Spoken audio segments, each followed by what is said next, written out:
መቲ እንግዲህ ከሁለት አይብስ ሆናለች።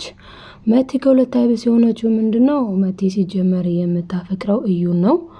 እዩን በጣም ስለምታፈቅረው ነው እንግዲህ ሳትወድ በግድ እያዘዛት ያለውን አድርጊ እያላት ያለውን ነገር ሁሉ ስታደርግ የነበረው ማለትም አቤልንም እንድታጠምድ አድርጎ ከዛ አቤልን እወድሃለሁ አፈቅርሃለሁ አይነት ነገር እና ከሱ ጋር ፍቅር እንድትቀጥል ያደረጋት እዩ ነበረ። እዩ ይሄን ያደረገበት ምክንያት ምንድነው ከተባለ በደንብ ካፈቀራትኝና በደንብ ከወደዳት አቤል ሁሉንም ነገር ይነግራታል። ስለዚህ አቤል ከሰጣት ማለትም ከነገራት ኢንፎርሜሽን ምናምን እና ደግሞ ወረቀቱም ያለበትን ቦታ ማግኘት ከቻለች የእዩ አላማና የእዩ እቅድ እዩ ብቻውን አይደለም ባይ ዘ ዌይ ከጀርባ የሆነ ሰው አለ በየጊዜው አገኘኸው እንዴት አደረክ እያለ የሚጠይቀው በስልክ ማለት ነውና ምን እኮ እቺ ዝም ብላ አስበላችኝ እዚጋ ምናምን እያለ ስለሷም ጥሩ ያልሆነ ነገር የሚያወራው ለሚደውልለት ሰው አለ ማለት ነው ለእዩ። ስለዚህ እዩ ብቻውን አይደለም ቤት ውስጥ ማለትም ይሄ ቤት ማለት ብዙ ነገሬ ነው የዚህ ቤት ወረቀት መገኘት አለበት እያለ እዩ መከራውን የሚያየው እዛ ቤት ውስጥ የሚፈልገው ማለት ነው። አሁንም መጀመሪያ ላይ መቲን ልኮ ነበረ። መቲ እንግዲህ ተጣልታለች ከአቤል ጋር። ስለዚህ መቲ ስለተጣላች አሁን ደግሞ አዙን አስገብተዋልኝ። አዙ እንደ ሰራተኛ ሆና የገባችው የእዩን አላማ ለማሳካት ነው። ማለትም እዩ የሚፈልገውን ወረቀት እንድታመጣ ነው እና ደጋግሞ ይጠይቃታል። እንዴት ነው አልተገኘም ወይ ምናምን ይላታልና አረ ምንም እኮ ጊዜ የለም በውዝ ምናምን እያለች እሷም አዙን ያው በምትችለው ቋንቋ ታወራዋለች ማለት ነው። እንግዲህ ወረቀቱን አዙ ታገኘው ይሆን ወይ የሚለውን እንግዲህ እናያለን ማለት ነው። እና እንግዲህ እዚህ ጋር ማሚ በዚህ ቤት ላይ ድክ የሚል ህፃን ያስፈልጋል ብላለች። ይሄ ህልሟ ግን የሚሳካላት ይመስላል። ምክንያቱ ደግሞ እንግዲህ በጣም ደስ የሚል ነገር ተፈጥሯል። እሱ ምንድነው? በጣም ነው የምታፈቅረው ርብቃ በጣም ትወደዋለች። ብቻ በቃ በጣም ነው የምታፈቅረው አቤልን። አቤል ግን ሊረዳት አልቻለም። ያም ሆኖ ዞሮ እንግዲህ መቲ አናዳው ጠጥቶ መጥቶ አብሯት ተኝቷል ማለት ነው አቤል ከርብቃ ጋር። ግን ቢሆንም እሷ ፈልጋ አልነበረም። እሱ ግን በስካር መንፈስ ነበር አቤል እኔ እኮ እወድሃለሁ እያለችው እናንተ ውሸታሞች ናችሁ ብሎ ብቻ ግን ሳትወድ በግዷ አብሯት አድሯል ማለት ነው። በማግስቱ ግን እሱ ምንድነው ያደረገው? የወሊድ መቆጣጠሪያ አምጥቶ ይሄንን ካልዋጥሽ ብሎ ደስ የሚለው ዋጭ ብሎ ትቷት ነበር የሄደው። እሷም ያን ነገር አልዋጠችውም። ስለዚህ የማሚ እቅድ የተሳካላት ይመስላል ማለት ነው። እሷ ደግሞ ያንን ያላደረገችበት ምክንያት ምንድነው? ማለትም ያልዋጠችበት ምክንያት ስለምትወደው ስለምታፈቅረው ነው። እና ግን እሱ ምንም የሚለወጥ አይደለም። ያንንም እንኳን አድርጎ ሂጂ ከዚህ ብቻ በቃ የቁጣ ነገሮችን ነው የሚናገረው። እና እሷም በጣም ተናዳ ሂጂ ከዚህ እንዴት እምቢ አላልሽኝም? እንዴት እሻልሽኝ? እሺ ነው ያስቸገርኩሽም በል ለምን አንቺ እሻልሽኝ እያለ በጣም ሲወርድባት ነበረ። እሷም እንግዲህ በጣም ስለተናደደች ሪች መቼም ሳትናደድ የምትጠራው ሪችን ነው። ሪችን ጠርታት ሪች መጥታለች ማለት ነው። እና ለሪችም የተፈጠረውን ነገር ካስከበ ነግራታለች። እንደዚህ ነው ሰክሮ መጥቶ ነበረ እኔ ያልፈለኩም ነበር እሱ ግን ሳልወድ በግድ ነው እንደዚህ ያደረገ ስትላት ሪች ደግሞ አይ በቃ አሪፍ ነው ከዚህ በኋላ ካንቺ አይርቅም እንደዛ ብላታለች። ግን አቤል ከእውነት ከሷ አይርቅም ከዚህ በኋላ ፍቅሯን ይረዳታል አብረው ይቀጥላሉ። እስኪ እሱንም የምናይ ይሆናል ማለት ነው። ሰላም ሳልላችሁ ይቅርታ ወዶችዬ። ሰላም እንዴት ናችሁ? ሰላማችሁ ይብዛልኝ በያላችሁበት። ይሄንን ቪዲዮ ስትጀምሩ ላይክ በማድረግ ጀምሩ። ሰብስክራይብ እያደረጋችሁ ደግሞ አበረታቱኝ የታችሁን ማለት ነው። እንግዲህ ሁለት እግር አለ ተብሎ ሁለት ዛፍ ላይ አይወጣም። ልክ እንደዛ ሁሉ መቲ ደግሞ ምንድነው ያደረገችው? ሁለቱንም ለማስተካከል ነው ሞክራ የነበረው። ማለትም ይኸውላችሁ እዩ ከወደዳት እዩን እሷ ታፈቅረዋለች ትወደዋለች። እሷ እንደምትወደው የሚወዳት ቢሆን ኖሮ እዩ እሷ እንደምታፈቅረው የሚያፈቅራት ቢሆን ኖሮ እዩ እንደዚህ ከወንድሜ ጋር ተጨማልቀሽ ወረቀት አምጪልኝ ብሎ አያዛትም ነበር። ከወንድሙ ጋር እንደዚህ እንድትተኛ እንድትባልግ ያደረጋት ወንድ ይወደኛል ብሎ ማሰብ ራሱ በጣም መጃጃል ነው። ማለትም በቃ ምንም ነው ማለት አይወዳትም። ግን አልነቃችም። ብዙ ጊዜኛ ስንወድ ሴቶች አይን የለንም። አይናችን ልንገልጥ ይገባል። አንዳንዴ ክፉና ደጉን ብናስተውል መልካም ነበር። ዞሮ ግን እሷ የተሸወደችው መጀመሪያ ላይ እዩ ወንድሜ ጋር እንዲህ አድርጊ እንደዛ አድርጊ እንዲህ አድርጊ ሲላት ያኔ ነበረ ኖ ማለት የነበረባት። እሷም እሺ በጄ ብላ ለሁለት ሁና ነበረ ማለት እንግዲህ አስቡት። የሚያፈቅራችሁ ወንድ እኔን ከወደድሽኝ እውነት የምትወጂ ከሆነ ሂጂና ወንድሜ ጋር ተኝልኝ ሲል እሺ ማለት ምን ይሉታል? ብቻ ግን ያንን በማድረጓ የገጠማት ነገር በጣም የሚያሳዝን ነው። ሁለቱም ዓይንሽን ላፈር ብለዋታል ማለት ነው። እንግዲህ አቤልን የተጠጋችው አቤልን የቀረበችው ለወረቀቱ ሲባል ነው፣ አፍቅረው አይደለም። ስለዚህ እጂ ከዚህ ቢላት ቢመታትም ያ ወረቀቱን ለማግኘት ስትል እሺ ይቅርታ ምናምን አለችው እንጂ ለፍቅር ብላ አይደለም፣ ስለማትወደው ማለት ነው። ችግር የለውም። እዩን ግን በጣም ነው የምትወደው። ምንድነው የተፈጠረ ነገር አለ እንዴ ሲላት አዎ አለ ና ቶሎና እናወራለን አለችው።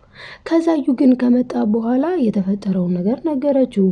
አንተ እኮ ቴክስት ስታደርግ ስልኩ እጄ ላይ ነበረ ተቀብሎኝ አቤል አየው እንዴ ማለት ሲላት እንዴ ምንድነው የጻፍከው የኔ ውድ ሚስት አይደል ያልከው?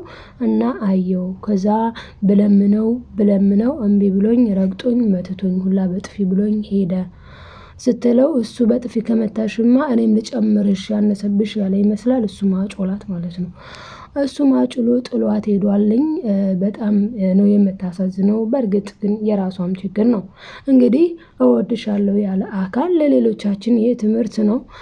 እወድሻለሁ ያለ አካል ሌላ ጋር ተኝ ካለ አይወድሽም ነው በቃ ዳይሬክትሊ። አይደለም እኮ የሚወድ ሰው አይደለም ይቅርና ሌላ ጋር ተኝ ሊል ሌላ ጋር ስታወሪ ራሱ ይቀናል፣ እውነት የሚወድሽ ቢሆን ኖሮ እና ሁለቱም አይወዱሽም ነበር ማለት ነው። በእርግጥ አቤል እንኳን አንቺ እሷ ማለትም ለገንዘብ ብላ የቀረበችው አልመሰለው። ማለት ገንዘብ እንግዲህ ያ የቤቱ ፕላን ወረቀቱ ማለት ነው። ለወረቀቱ ብላ የቀረበችው አልመሰለውም መቴ። እሱ ንጹህ ፍቅር ነበር የሰጣት። ለዛ ነው የተናደደበት። እንዴ አንቺ አጎቴ ነው ስትል ቴክስቱን ኧረ እሱ ጋር ስትሆኝ ሚስቱን የጋር ስትሆኝ አጎትሽ ብሎ በጥፊ የመታት። በዛ ላይ ደግሞ ያን ያክልም የጠጣው ያን ያክልም የተናደደው ምን ሆኖ ነው? መቲን በጣም ነበረ የሚወዳት ማለት ነው አቤል። ነገር ግን እሷ የተሰጣትን ፍቅር አልተጠቀመችበትም በሚያሳዝን ሁኔታ። ስለዚህ እንግዲህ ከሁለት አይብስ ሁና ቀርታለች ማለት ነው።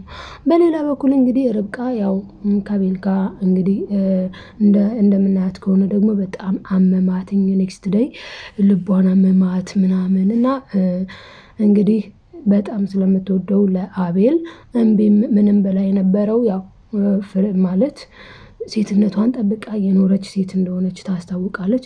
እሱ ግን በስካር መንፈስ ስለሆነ ምንም አያውቅም፣ ምንም አልተረዳም። አላስገደድኩሽም ሁላ አላትኝ። ሲጀመር አላስገደድሽም፣ ካስገደድኩሽ ደግሞ እምቢ ማለት ትቺ ነበር፣ ለምን እሺ አልሽኝ? በጣም ነው የታገለችው። በነገራችን ላይ የመጠጥ ጉልበት ነው። እሱም በጣም ሲታገላት አልቻለችም። ሴት ነች እና ኔክስት ዴይ በጣም ታማ ማሚ ፊት ተደናበሩ ሁለቱም እና በጣም እንግዲህ በጣም አሟት። አቤል እየሞቀኝ ነው ማቤል ማስታገሻ ስጠኝ ስትለው አያገባኝም ስፈልግ ድፍት በይ ይላታል ማለት ነው። እና አንዳንዴ ፍቅርን አላስተውል ስንል ፍቅርን ስንረግጠው እኛም ደግሞ እንረገጣለን ማለት ነው። እንግዲህ ቤቱ ድረስ የሄደችው ችግሯት ሳንቲም፣ ንብረት፣ ገንዘብ ፈልጋ አይደለም። እንደሄደችበትም ደግሞ የቤት ሰራተኛ ሆናም አይደለም ርብቃ ሄደችው ምንድነው ስለምትወደው ስለምታፈቅረው ፍቅርን ብላ ነው የሄደችው አቤል ቤት ድረስ። አቤል ግን እንደምታፈቅረው ስለማያውቅ በጣም ይጎዳታል ማለት ነው። እንግዲህ እሷ የዚህን ያክል ሲጎዳት እሱም ደግሞ በተራው በሚወዳት የሚያፈቅራት በመቲ ተጎድቷል ማለት ነው። መቲ የቀረበችው ለምን ነበር? ወረቀቱን ለወንድሙ ለእዩ ልትሰጥ ነበረ ማለት ነው። እንግዲህ እኔ ያክል የተወሰነ ጊዜ ስትቆይ ወረቀቱንም አላገኘችም። የምትወደውም እዩም ዞር በይ ከፊቴ ከዚህ በኋላ አጠገቤ እንዳትደርሽ ብሎ ሁለቱም ጥለዋት ሄደዋል ማለት ነው።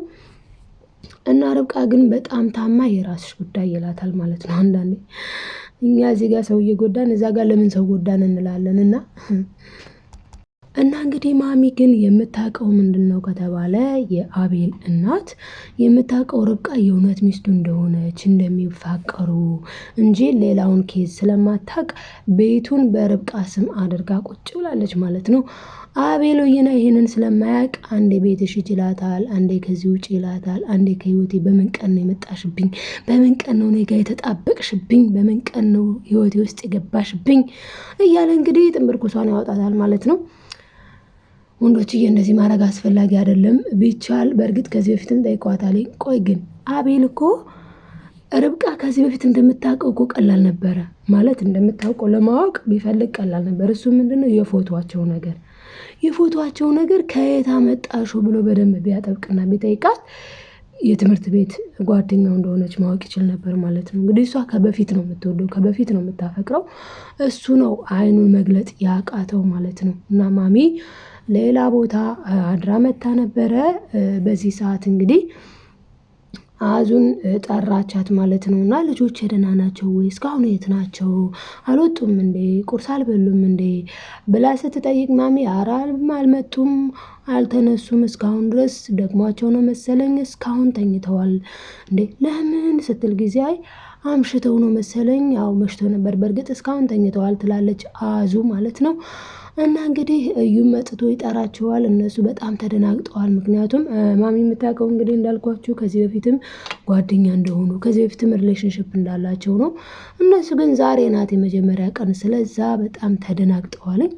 እና የአቤል ነገር ግን ዘይገርም ነው። ዘይገርም እንግዲህ ልጅቷን ያልሆነ ነገር እሱ የፈለገውን ሲጠጣም ሽቶ መጥቶ ልጅቷን እንደፈለገ አድርጓት ታማ ስትተኛ ምን እየሰራሽ ነው እስካሁን ተነሽ፣ በቃ አልጋውን ይዞት ሊዞር ነው የሚመስለው ማለት ነው። እና አቤል አግሬሲቭነቱን ቢያስተካክልልን ደስ ይል ነበረ። እና የፈለገውን አድርጎባት ጭራሽ ደግሞ እስካሁን ታግሼሻለሁ፣ ከዚህ በኋላ ግን አልታገስሽም፣ አሁን ረጅ ካልጋዬ በቃ ከፍ ዝቅ ነው የሚያደርጋትና መጨረሻ ላይ ግን እሱን አፍቅራ እንጂ የድሃ ልጅ እንዳልሆነች፣ ለሰራተኝነት እንዳልመጣች፣ አብራው የተማረች እንደሆነች፣ የተማረች እንደሱ እንደሆነች፣ እንደሱ ደግሞ እንደሚያሽከረክረው እሷ የምታሽከረክረው መኪና እንዳላት ሁሉን ነገር ሲያቅ ምን ሊሆን ስንል ከዚህ በፊትም ብላታለች ሪጅ በቃ ይበቃል ርብቃ ይበቃል፣ እውነቱን ሲያቅ ከስርሽ መምጣቱ አይቀርም እንዴ፣ ከዚህ በላይ ዋጋ መክፈል በቃ ብላ በቃ ትቀውጠዋለች ማለት ነው። ሪች እንደዚህ ናት ጸባይዋና በጣም ትቀውጠዋለች። ምንድነው ቆይ እንዴ? እና ርብቃም ትላለች እንዴ ቆይ ማፍቀር በኔ ነው እንዴ የተጀመረው? ማፍቀር ኃጢአት ነው እንዴ ትላለች። እና ማፍቀር እርግጥ ኃጢአት አይደለም፣ ግን የሚፈቃቀረው ሰው ግንኙነቱ ነው። እዚህ ጋር ችግሩ አሁን የምናፈቅረው ሰው ላያፈቅረን ይችላል፣ የሚያፈቅረን ሰው ላናፈቅረው እንችላለን። ልክ እንደ አቤል አሁን ማንን ነው የሚያፈቅረው? መቲን። ግን መቲ ደግሞ የምታፈቅረው እዩን ነው። እንደገና ደግሞ ርብቃ አቤልን ታፈቅረዋለች። እና ዞሮ አቤልና ርብቃ አሁን ወደ መሆን እየመጡ ነው። የማሚ አላማም ይሳካን፣ ልጅም ይወልዳሉ ብለን እንጠብቃለን። አብራችሁ ስለቆያችሁ ከልብ አመሰግናለሁ ውዶችዬ። በሌላ ቪዲዮ እስክንገናኝ ሰላማችሁ ይብዛ። ላይክ ማድረጋችሁን አትርሱ። ላይክ ሰብስክራይብ እያደረጋችሁ አበረታቱኝ። ባይ ውዶችዬ።